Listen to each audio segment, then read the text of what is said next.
السلام عليكم ورحمة الله وبركاته. إن الحمد لله نحمده ونستعينه ونستهديه ونستغفره ونعوذ بالله من شرور أنفسنا ومن سيئات أعمالنا. من يهده الله فلا مضل له ومن يضلل فلا هادي له. أشهد أن لا إله إلا الله وحده لا شريك له وأشهد أن محمدا عبده ورسوله. اللهم صل وسلم على محمد وعلى آله وصحبه والتابعين بإحسان إلى يوم الدين. أما بعد. Rabbi syarah li sadri, wahai Tuhanku, lapangkanlah dadaku ini. Wa yassir li amri, dan permudahkanlah urusanku. Wahlul 'uqdatan min lisani, dan uraikanlah kekeluhan lidahku. Yafqahu qawli, supaya mereka memahami kata-kataku ini. Rabbi zidni ilma, wahai Tuhanku, tambahkanlah ilmu kepadaku. Allahumma faqihna fid din, ya Allah, kurniakan kepada kami kefahaman tentang agama. Wa 'allimna ta'wil, dan ajarkanlah kepada kami kefahaman mengenai Al-Quran. Wahdinas siratal mustaqim, dan tunjukkan kepada kami jalan Engkau, jalan yang lurus. Amin ya rabbal alamin. Saudara-saudari, sahabat sahabiah, muslimin muslimat, mudah-mudahan kita semua pada malam ini dirahmati dan diberkati oleh Allah Subhanahu wa taala. Kita pada malam ni akan menyambung perbincangan berdasarkan kepada satu kitab yang dikarang oleh Imam Ibn Qayyim Al-Jauziyah rahimahullahu ta'ala. Itu kitab yang bertajuk Ad-Da' wad-Dawa', kitab yang menceritakan tentang hal-hal berkaitan dengan penyakit-penyakit dan juga ubat dia dan juga cara rawatan dia. Sebagaimana yang kita sebut sebelum ini, penyakit itu ada banyak jenis. Ada yang dikategorikan sebagai penyakit fizikal, ada penyakit yang berkaitan dengan penyakit mental, jiwa, ada yang penyakit kerohanian, spiritual. Dan cara rawatan itu pelbagai. Jadi ini termasuk antara cara rawatan yang diletakkan paling ke hadapan, sangat diutamakan, iaitu doa kepada Allah Subhanahu wa taala. Jadi kita masuk pada tajuk C, tergesa-gesa dalam mengharap terkabulnya doa. Ini antara halangan ataupun penyebab kenapa doa kita tidak makbul, kan? Kenapa kita doa tetapi kita tidak mendapat apa yang kita harapkan daripada Allah Subhanahu wa taala. Jadi Imam Ibn Qayyim Al-Jauziyah rahimahullahu taala dalam kitab Ad-Da' wad-Dawa', dia kata yang seterusnya antara faktor kenapa doa kita tidak berkesan kerana kita tergesa-gesa dalam mengharapkan makbulnya doa kita. Baik, kita baca dulu teks yang ada dalam kitab kita ini. Salah satu kesalahan yang dapat menghalangi terkabulnya doa adalah ketergesa-gesaan, tergesa-gesanya seorang hamba. Tergesa-gesa yang macam mana tu? Imam Ibn Qayyim kata, iaitu ia menganggap doanya lambat dikabulkan, lantas dia berasa jenuh dan letih sehingga akhirnya meninggalkan doa. Ini masalah dia. Maksud tergesa-gesa di sini ialah kita cepat rasa letih, kan, kita cepat give up, kan, cepat rasa bosan, fed up. Maka bila kita mudah rasa bosan, kita mudah rasa letih, kan, kita tidak bermaya lagi, tidak ada semangat untuk berdoa kepada Allah Ta'ala, dia punya implikasi dia selepas itu ialah kita kemudiannya meninggalkan doa. Ini punca kepada masalah itu, kan, kita meninggalkan doa. Maka Imam Ibn Qayyim dia buat perbandingan supaya kita nampak, kita mudah faham apa yang cuba dia sampaikan. Dia buat perbandingan macam mana? Iaitu dia kata ini ibarat orang yang menabur benih atau menanam satu tanaman, kemudian dia menjaga dan menyiram tanamannya itu. Namun kerana berasa terlalu lama untuk menunggu hasilnya, orang itu pun membiarkan dan mengabaikan tanaman tersebut.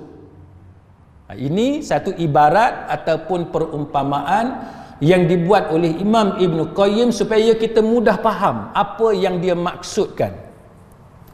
Kita doa tu bagus dah, kan? Yang kita ulang doa tu bagus. Macam kita tanam tanaman lah, kita tanam dia, cari tempat yang sesuai, kita bubuh baja, kita siram dia, yang tu bagus, yang tu betul dah. Tetapi apa yang berlaku ialah bila kita dah tanam pokok tu, kita dah bubuh baja, kita dah siram dengan air, apa yang kita buat itu mesti berterusan. Kita tak boleh siram 2-3 kali lepas tu kita biar dia macam tu, tak boleh. Kan? Kita perlu berterusan jaga dia. Dia ada ulat serang, serangga serang dan sebagainya. Kita kena tengok penyakit pokok, apa yang serang akar dia. Kita tengok daun dia macam mana. Kita kena jaga pokok itu. Perlu berterusan, tak boleh dibiarkan. Bila kita biarkan pokok tadi tanpa disiram seterusnya, tanpa dijaga seterusnya, maka itu yang menyebabkan pokok itu diserang penyakit yang kemudiannya berakhir dengan hasil itu kurang ataupun mati pokok tu.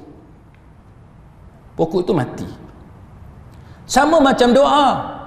Kita berdoa kepada Allah Subhanahu Wa Taala. Lepas sembahyang kita doa, duduk seorang-seorang kita doa, sambil tunggu anak kita doa. Bagus dah. Tapi kita buat 4-5 kali kita tinggal.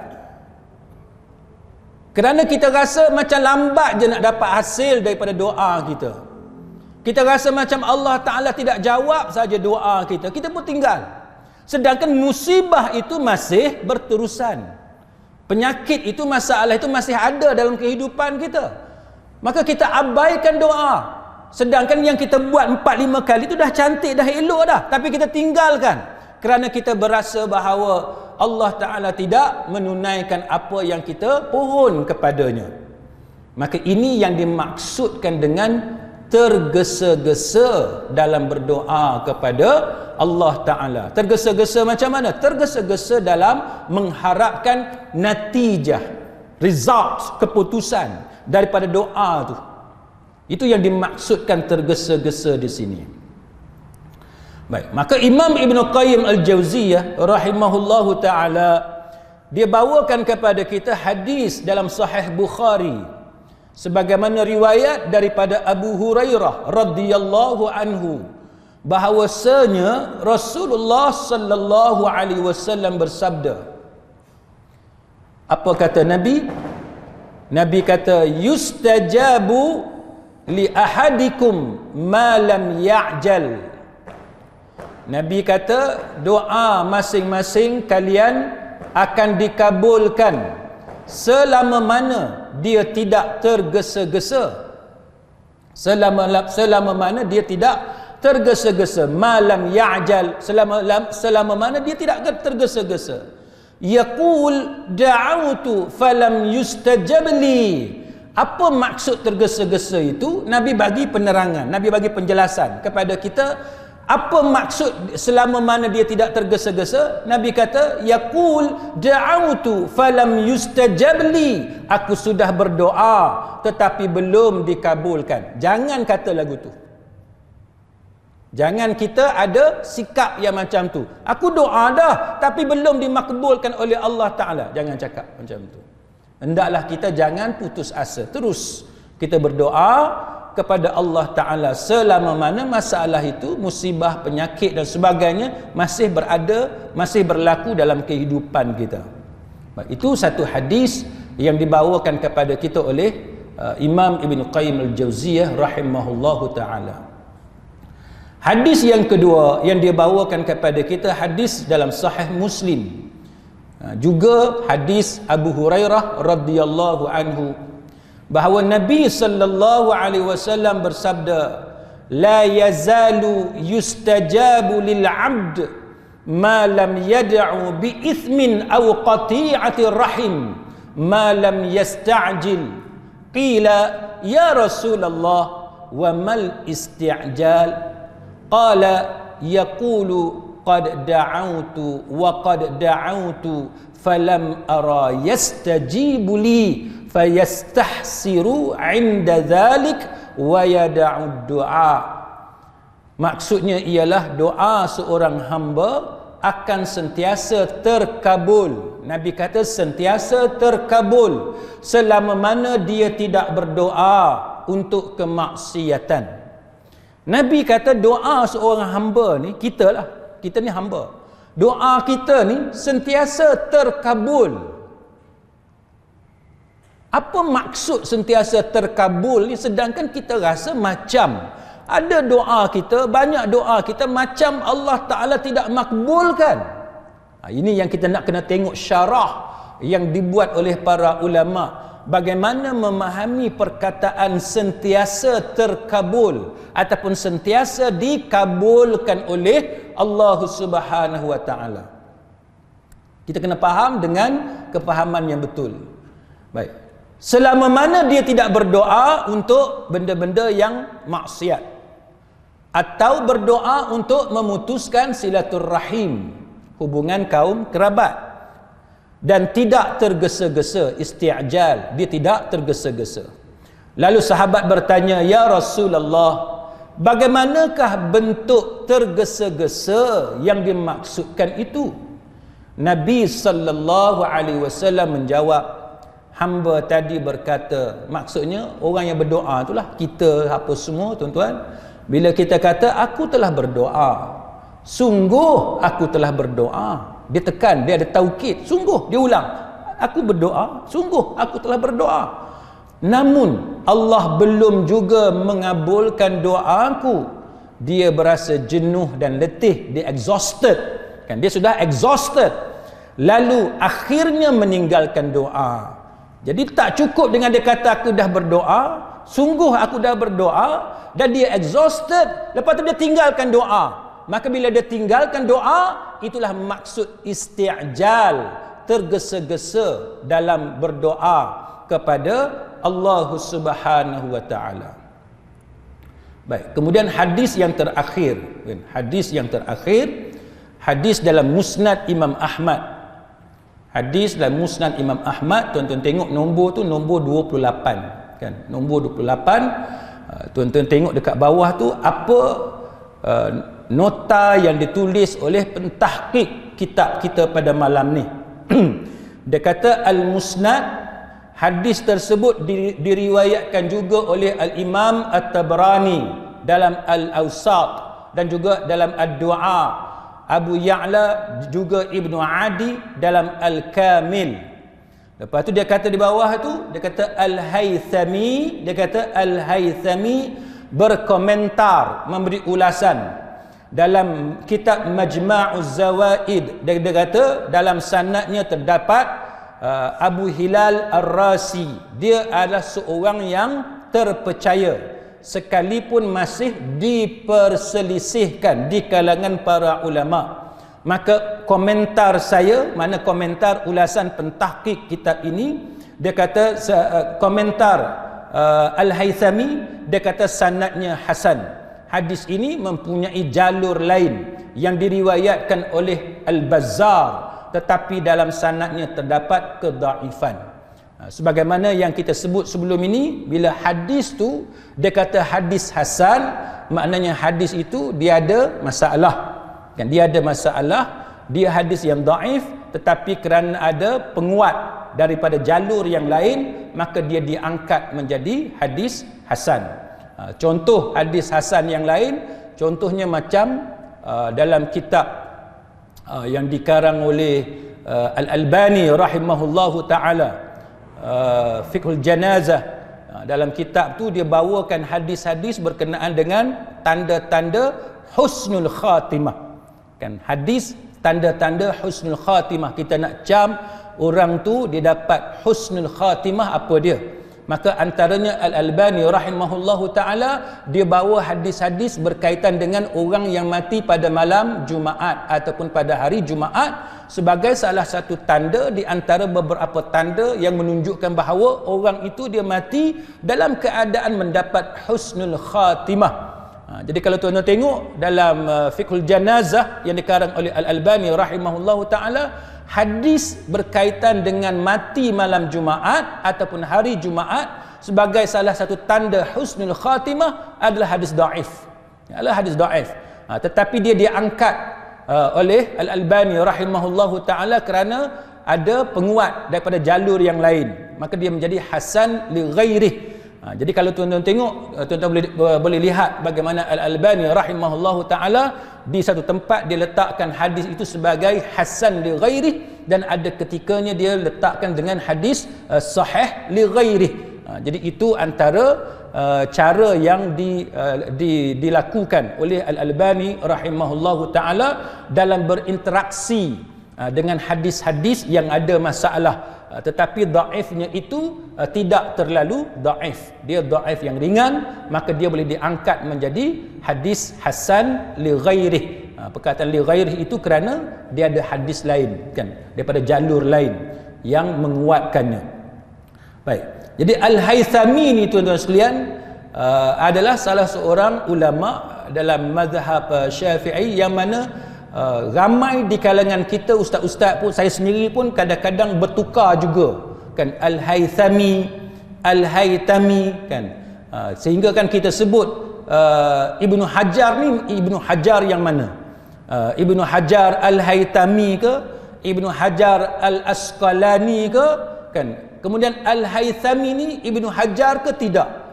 Sehingga kan ada orang disebut ada 3 Ibnu Hajar kan, Ibnu Hajar Al-Haythami. Betul ke Ibnu Hajar Al-Haythami? Kan Ibnu Hajar Al-Haythami, kemudian Ibnu Hajar Al-Asqalani. Jadi ini antara nama-nama yang sering berlaku kekeliruan kan, bukan sahaja di kalangan asatizah, saya sendiri pun tuan-tuan sekalian kadang-kadang bila kita sebut tu kita confuse, kita tersilap dalam menyebut nama-nama ulama ni, Al-Haythami dengan Al-Asqalani. Jadi kita kena hati-hati bila kita sebut ni. Yang Ibnu Hajar ni tuan-tuan 2 orang, Ibnu Hajar Al-Haythami, Ibnu Hajar Al-Asqalani. Manakala Al-Haythami dia bukan Ibnu Hajar. Kadang-kadang ada ustaz-ustaz dia tersilap, Ibnu Hajar Al-Haythami, lepas tu Ibnu Hajar Al-Haythami. Salah kan, Al-Haythami bukan Ibnu Hajar. Yang Ibnu Hajar ni Ibnu Hajar Al-Asqalani rahimahullahu ta'ala, kemudian Ibnu Hajar Al-Haythami. Itu yang betul kan. Al-Haythami ni yang kita baca hadis dia ni malam ni, dia lahir tahun 735 Hijri. Itu Al-Haythami. Nama dia Ali bin Abu Bakar bin Sulaiman bin Abu Bakar bin Umar bin Salih Nuruddin Abul Hasan Al-Qahiri Al-Syafi'i Al-Haythami. Dia lahir tahun 735 Hijri di Mesir. Dia ni mazhab Syafi'i kan. Dia karang adalah banyaklah kitab-kitab dia, Majma'ul Bahrain dan sebagainya kan. Kemudian selepas dia lahir, barulah lahir Ibnu Hajar Al-Asqalani yang kita duk baca, duk mengaji Fathul Bari kan. Itu Ibnu Hajar Al-Asqalani rahimahullahu ta'ala, yang tu lahir 773 Hijri kan. Yang tu yang kita mengaji Fathul Bari, syarah kepada Sahih Bukhari. Ibnu Hajar Al-Asqalani rahimahullahu ta'ala, nama penuh dia adalah Syihabuddin Ahmad bin Ali bin Muhammad bin Ali bin Mahmud bin Ahmad bin Hajar bin Ahmad Al-Asqalani Al-Misri Al-Syafi'i. Itu nama dia. Kalau tuan-tuan perhati, nama dia tu Ahmad tu berulang-ulang. Kan? Nama dia berulang-ulang. Ahmad bin Ali bin Muhammad bin Ali, Ali pun berulang juga. Kan? Bin Mahmud bin Ahmad. Tengok Ahmad tu dia berulang-ulang. Sebab orang-orang Arab dulu, tuan-tuan sekalian, dia ni lahir di Palestin. Kan, orang Arab dulu dia memang dia suka menggunakan nama datuk nenek, maknanya orang atas, kan, daripada susu galur yang atas, dia ulang balik. Itu antara amalan, kan, orang-orang Arab. Kita di Penang ni, di Malaysia pun jarang ada, tapi tak ramai orang yang suka ambil nama tok dia, kan, ataupun moyang dia. Yang tu jarang orang kita yang beramal dengan cara yang macam tu. Biasanya kita ambil nama lain, kan, nama lain. Tambah pula zaman moden ni, kalau bunyi nama English sikit tu moden sikit lah, kan, kelas. Tu orang kita sekarang, terutamanya orang yang berada, yang ada pangkat tinggi, yang orang yang berpelajaran di Eropah, kan, dia sukalah menggunakan nama yang bunyi-bunyi Inggeris. Baik. Jadi itu adalah Imam Ibn Hajar Al-Asqalani rahimahullahu ta'ala. Jadi kita jangan bertukarlah. Imam Ibn Hajar Al-Asqalani ni dia start tulis kitab umur dia 23 tahun. 23 tahun dia dah mula menulis kitab. Ni orang-orang alim dulu memang dia awal, kan, dia dalam memberi sumbangan kepada masyarakat daripada awal lagi. Dia telah pun mulai berbakti dalam ilmu agama.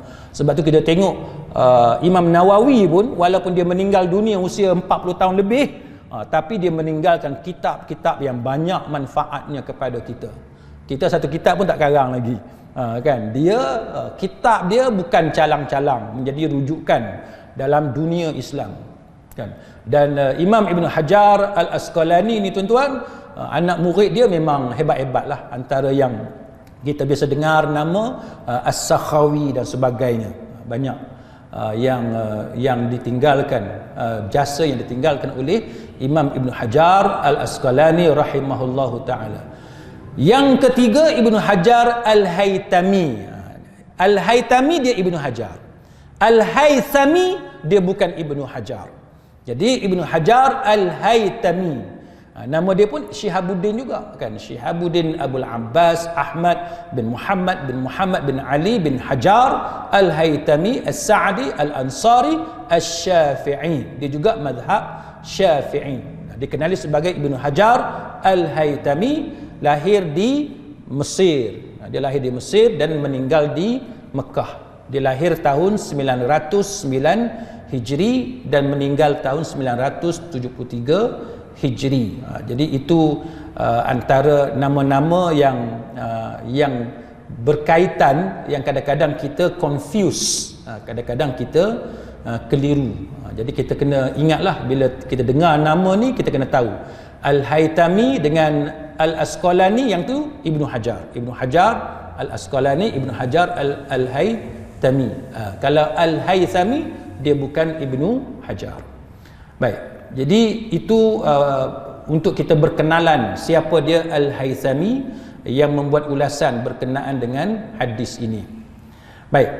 Maka kalau kita lihat tuan-tuan, sahabat-sahabat sekalian, apa yang diutarakan oleh para ulama berkenaan dengan larangan tergesa-gesa, kan, larangan tergesa-gesa di dalam berdoa kepada Allah Subhanahu wa taala, maka kita perlu lihat ulasan yang dibuat oleh para ulama, kan.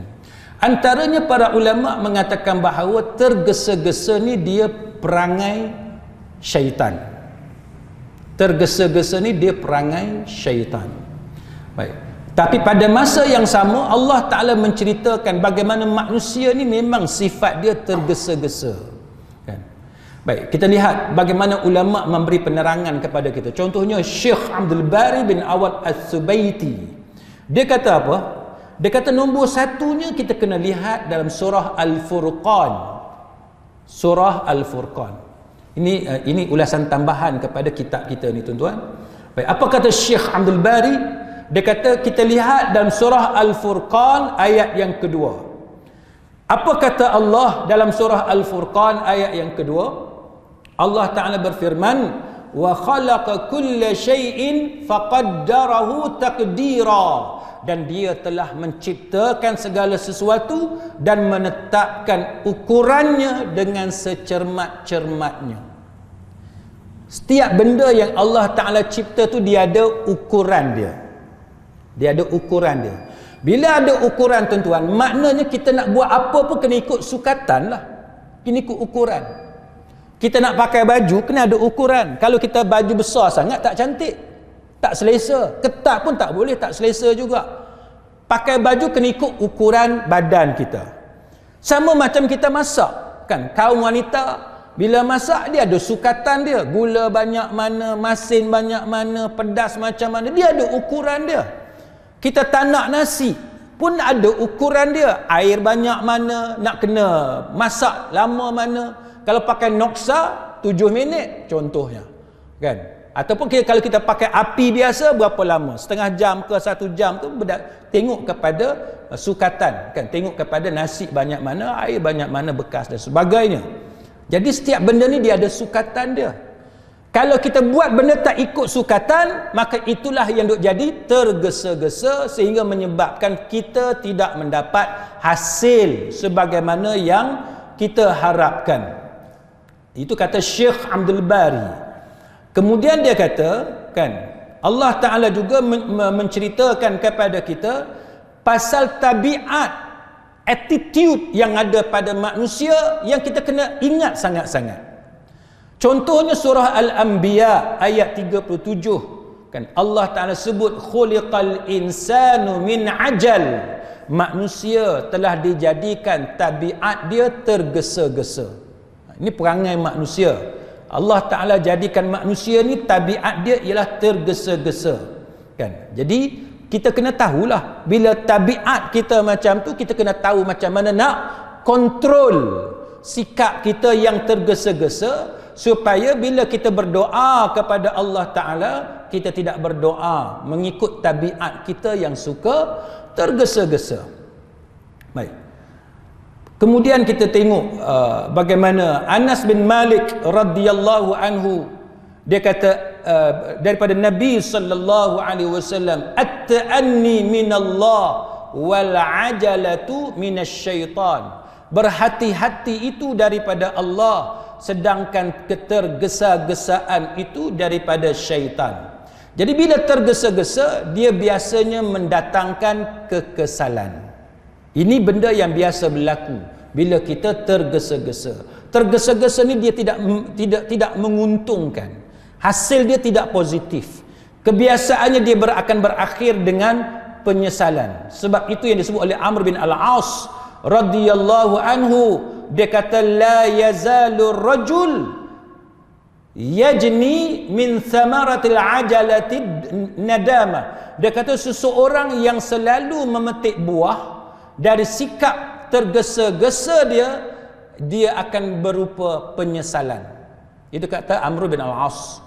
Bila kita petik hasil tu buah dengan cara tergesa-gesa, biasanya dia akan berakhir dengan penyesalan. Kita buat apa pun tuan-tuan, bila tergesa-gesa susah. Tuan-tuan pergi toilet pakai slipper, tuan-tuan tak hati-hati, licin. Mudah je, kan? Kita kena tahulah tempat yang basah, kan, pakai slipper, benda yang biasa orang jatuh kat mana? Toilet. So kita kena hati-hati. Jalan raya kita tahu tempat yang biasa berlaku kemalangan. Apatah lagi kalau ada signboard gambar tengkorak ke apa, signboard yang tunjuk kawasan kemalangan. So kita kena hati-hati. Bila kita tidak hati-hati, maka berlaku kemalangan. Itu contoh bagaimana sikap yang tergesa-gesa ini, dia kebiasaannya akan berakhir dengan penyesalan. Jadi para ulama mengingatkan kepada kita bahawa kita perlu berhati-hati dengan berdoa kepada Allah Subhanahu wa taala supaya kita tidak termasuk di kalangan orang yang tergesa-gesa ketika berdoa kepada Allah taala. Baik, sekarang soalan. Kalau setiap doa Allah taala jawab, Kenapa kita tengok banyak doa kita tak dapat benda yang kita minta dengan Allah Ta'ala? Ini soalan yang biasa ditanya oleh sesiapa. Sesiapa pun yang berdoa kepada Allah. Pasal apa? Benda yang aku minta aku tak dapat. Nak kata aku tergesa-gesa, dah 10 tahun dah minta. Tak dapat-dapat. Kalau minta 2-3 hari tak dapat, tak apalah boleh kata tergesa-gesa. Ni dah 10 tahun dah minta, tak dapat-dapat. 20 tahun dah keadaan aku macam ni, tak berubah keadaan, aku tidak tergesa-gesa. Kita rasa macam tu kan? Kita rasa macam tu. Maka inilah antara soalan yang dijawab oleh para ulama, cara untuk memahami nas yang berkaitan dengan makbulnya kan, mustajabnya doa kita di sisi Allah Subhanahu wa taala. Maka contoh yang dibawakan oleh para ulama ialah surah Ghafir ayat yang ke-60. Wa qala rabbukum ud'udni astajib lakum innal ladzina yastakbiruna an ibadati sayadkhuluna jahannama dakhirin. Tuhan kamu, yakni Allah berfirman, mintalah kepada aku, ud'uni astajib lakum, kan, mintalah kepada aku, astajib lakum, nescaya aku ijabah, kan, astajib ni nescaya aku jawab. Astajib ni mustajab, yang kita sebut mustajab doa ni, Allah Ta'ala jawab. Baik, apa maksud astajib lakum, ud'uni astajib lakum? Ini yang kita nak kena faham. Para ulama bila membincangkan ayat ini mengatakan bahawa Allah Ta'ala janji kepada kita semua. Bila kita berdoa kepada Allah, Allah Ta'ala janji apa?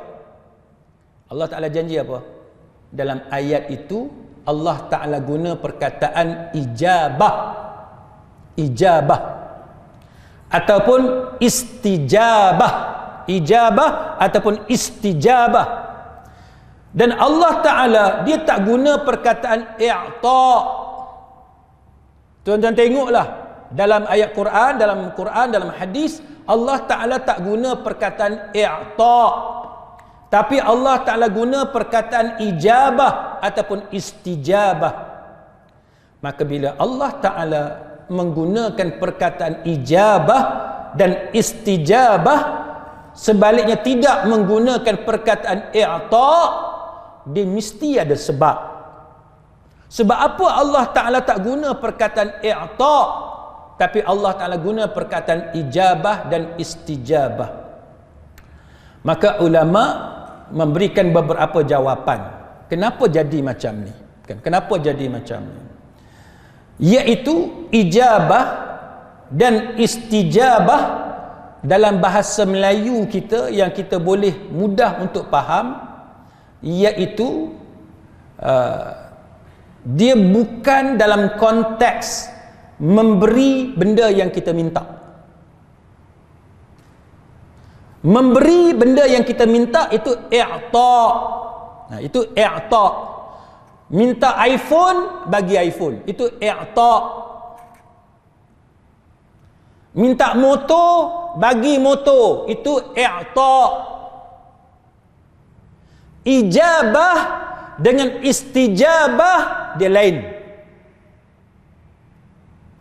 Kita sebagai ibu, kita sebagai ayah yang sayang kepada anak kita, ada tak benda yang sama kita buat? Kita tidak i'ta' kepada permintaan anak, tapi kita ijabah, istijabah kepada permintaan anak. Ada tak? Benda yang anak minta kita tak bagi, tapi kita bagi ganti lain kepada benda yang anak kita minta. Sebab apa tuan-tuan?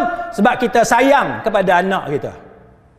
Kita tahu perangai anak kita macam mana, tak sesuai nak bagi benda yang kita yang dia minta. Sebaliknya kita tahu ada benda lain lebih baik untuk dia, maka kita ganti benda lain. Maka itu dipanggil ijabah ataupun istijabah. Contoh benda yang biasa berlaku dalam masyarakat kita ni, anak minta motor. Anak minta motor, Kan motor, dia bagi alasan apa nak minta motor? Senang nak pergi kelas. Kan, senang nak pergi kelas, nak pergi sekolah, anak tingkatan 5, tingkatan 4 nak pergi sekolah, minta motor. Anak masuk matrik, masuk college, foundation, pra-university, minta motor. Masuk fakulti, umur dah 21, 22, minta motor. Kita sebagai ibu, kita sebagai ayah, duk terbayang macam-macam ni. Bila anak minta motor, dalam kepala kita duk tengok macam mana setiap hari dalam Facebook, dalam YouTube, orang duk tunjuk, orang duk share macam mana kena gelek di lori, macam mana jatuh seorang-seorang, datang kereta daripada belakang, langgar pula. Tengok gambar macam-macam, ada budak jatuh kena langgar lari, ada cebisan mayat saja pun ada juga. Ada yang mayat tak jumpa, lepas hari 2, 2-3 hari lepas tu baru jumpa. Noh, jatuh dalam longkang, tak ada orang nampak. Terbayang macam-macam dalam kepala kita ni tuan-tuan.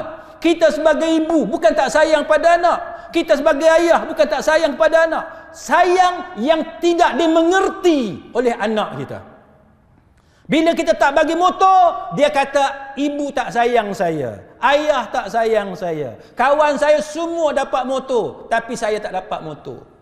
Kita bagi apa tuan-tuan? Kita tak bagi motor pada anak kita. Kita bagi kereta Exia kepada anak kita. Sebut Exia lah sebab saya beli Exia. Kita beli Exia untuk anak kita. Pasal apa tuan-tuan? Kita tak tergamak nak tengok anak kita naik motor. Pasal apa? Takut kalau jadi apa-apa. Hati ni tak senang tuan-tuan. Kalau anak naik motor, hati tak senang. Ada anak naik motor dari Penang pergi Kelantan. Ada anak naik motor daripada Penang pergi Selangor, pergi Kuala Lumpur. Naik motor pergi merata-rata. Setiap kali anak keluar rumah naik motor, ibu hati dia tak senang. Di dapur masak tak senang tuan-tuan sekalian. Ayah tempat kerja hati tak senang teringat anak ni.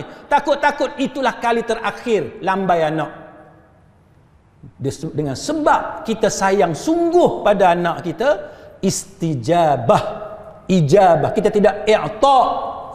Dia minta motor, kita kata no, tak boleh. Motor tak boleh. Dia mengamuk macam mana pun, no way. Mak tak bagi. Kan? Mak tak bagi, hang nak motor, mak bagi kereta. Dia mengamuk, contohlah kan. Agak-agak mengamuk dah anak. Minta motor dapat kereta.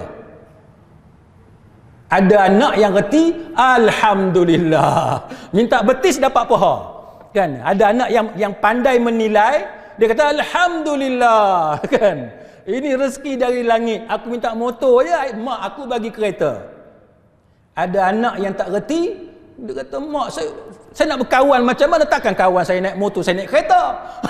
Kan? Ni kami nak pergi ride lah, nak pergi piknik lah, nak pergi air terjun, nak pergi macam mana naik kereta, orang lain semua naik motor. Anak yang jenis dia tak boleh nak hargai kasih sayang ibu dia kepada dia. Dia tidak mengerti bagaimana sayangnya ayah dia kepada dia. Sanggup spend duit lebih mahal, berkali-kali ganda lebih banyak daripada nilai motor yang dia minta.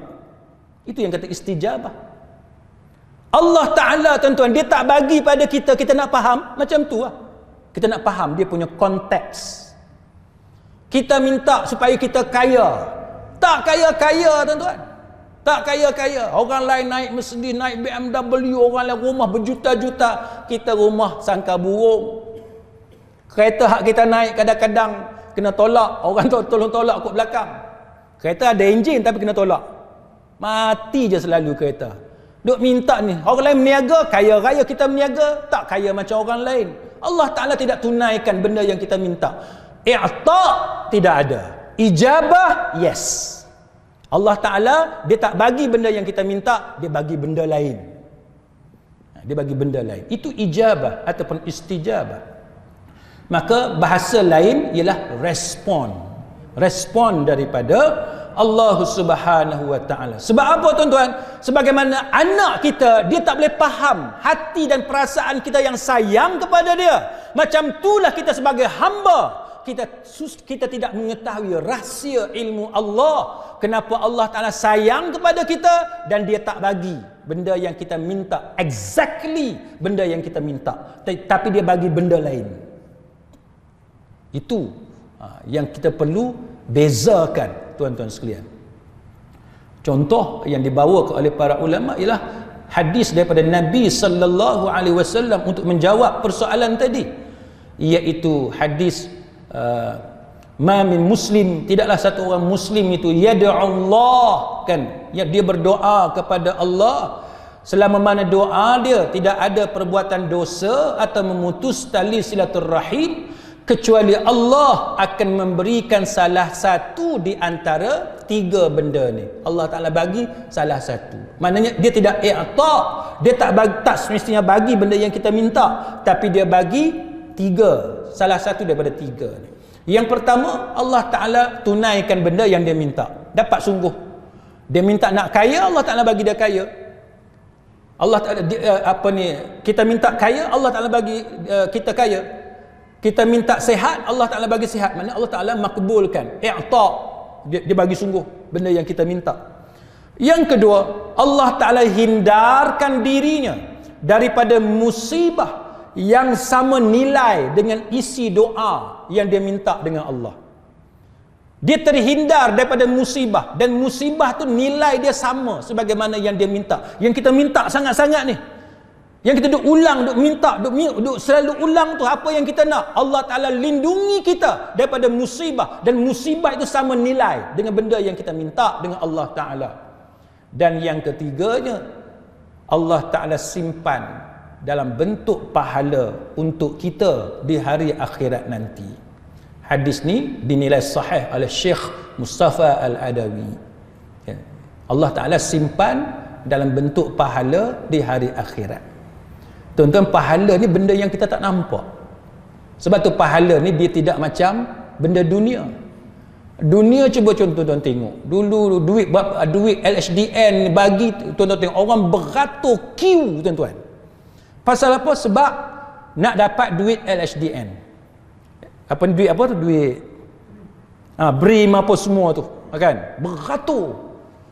Sama juga tuan-tuan sekalian, pergi makan nasi kandak, tengok beratur tak? Makan nasi kandak beratur tak? Beratur. W ada, beratur Z ada, beratur M ada, semua jenis M macam tu beratur tu. Berkeliling tu, duduk, berdiri macam-macam. Tengah panas. Tapi ada tak beratur Q macam tu, macam nak datang semayang? Tak ada. Semayang berjemaah sampai M, Z apa semua beratur Q macam nasi kandak? Tak ada. Ini benda yang berlaku. Cuma dulu adalah masa SOP ketat, nak masuk masjid, yang tu adalah kena beratur sekejap, kan. Jadi ini antara bentuk doa yang diulas oleh para ulama. Yang keduanya, kebiasaannya orang yakin bahawa sesuatu yang dia minta adalah benda yang terbaik untuk dia. Ini biasa berlagu tu lah.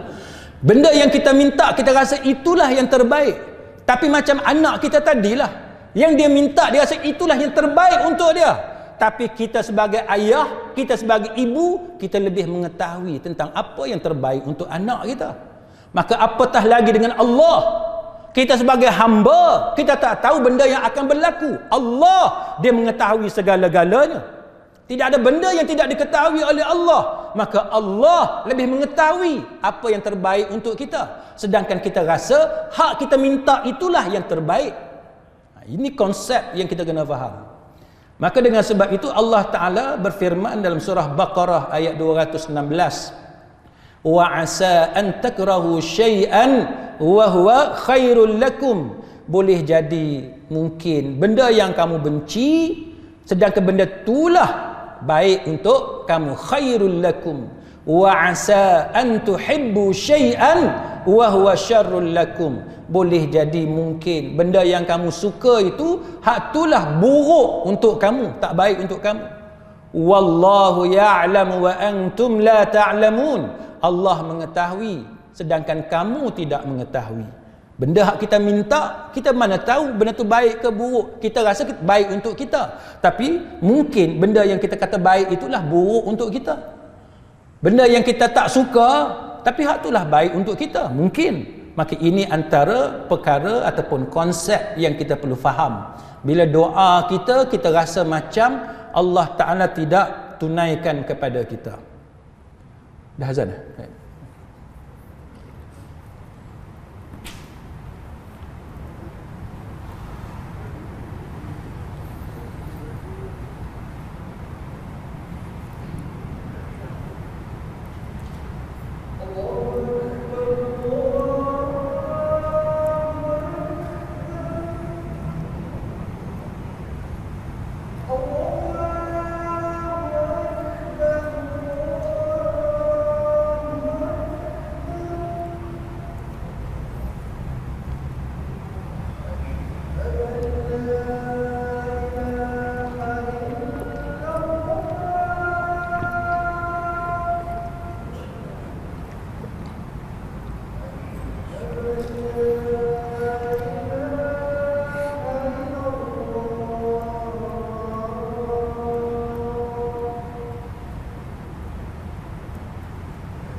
Baik, sidang hadirin mukminin.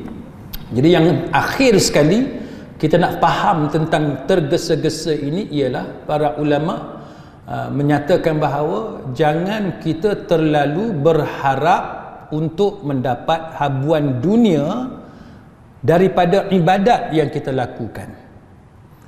Doa kita, semayang kita, puasa kita, apa yang kita buat, sedekah, zakat, apa semua, jangan kita duk banyak sangat kecenderungan kepada dunia berbanding dengan akhirat. Bila kecenderungan kita banyak kepada habuan dunia berbanding dengan akhirat, itulah yang menyebabkan kita jadi tergesa-gesa dalam berdoa kepada Allah Subhanahu wa taala.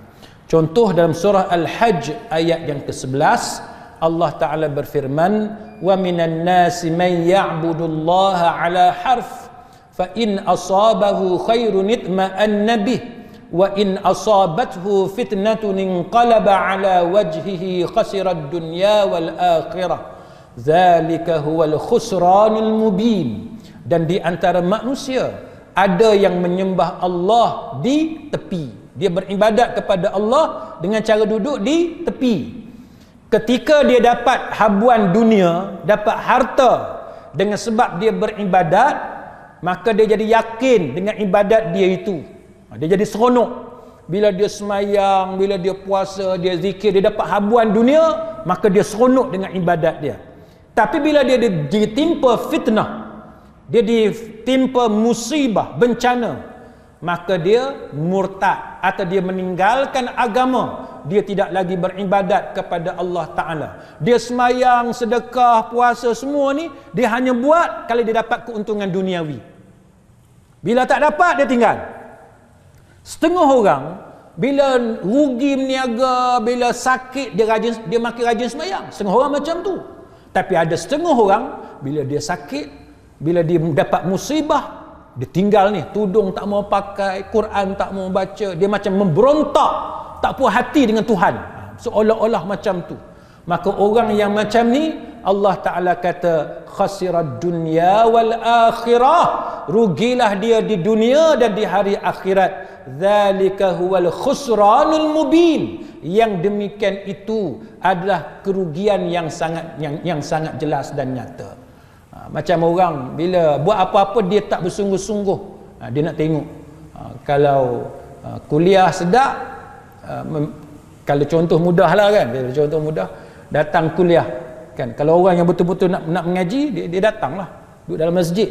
Kalau jenis yang teragak-agak ni, dia duduk kat luar, dekat koridor, senang nak lari kan, dengar ustaz ni tak sedap ke apa ke, senang nak lari. Kalau duduk kat depan ni, nak bangun tu serba salah pula. Itu contoh lah kan, contoh macam tu lah. Semayang tu jenis semayang tengok, kalau aku untung aku semayang, kalau aku untung aku baca Quran, kalau aku untung aku banyakkan zikir kepada Allah, kalau tak dapat apa-apa tinggal. Maka itu antara contoh yang disebut oleh para ulama berkenaan dengan orang yang tergesa-gesa dalam ibadat dia kepada Allah Ta'ala. Jadi kita ni tuan-tuan sekalian, tak kira lah kan, kita dapat habuan dunia ke, kita diuji dengan musibah dunia dan sebagainya, sembahyang kita, ibadat kita, doa kita jangan tinggal kan. Anggaplah itu ujian Allah Ta'ala. Semakin kita diuji, semakin teguh kita, semakin genggaman kita, semakin kuat dengan agama, dengan ibadah kita, dengan doa kita kepada Allah Subhanahu wa Ta'ala. Mudah-mudahan Allah Ta'ala tolong kita semua.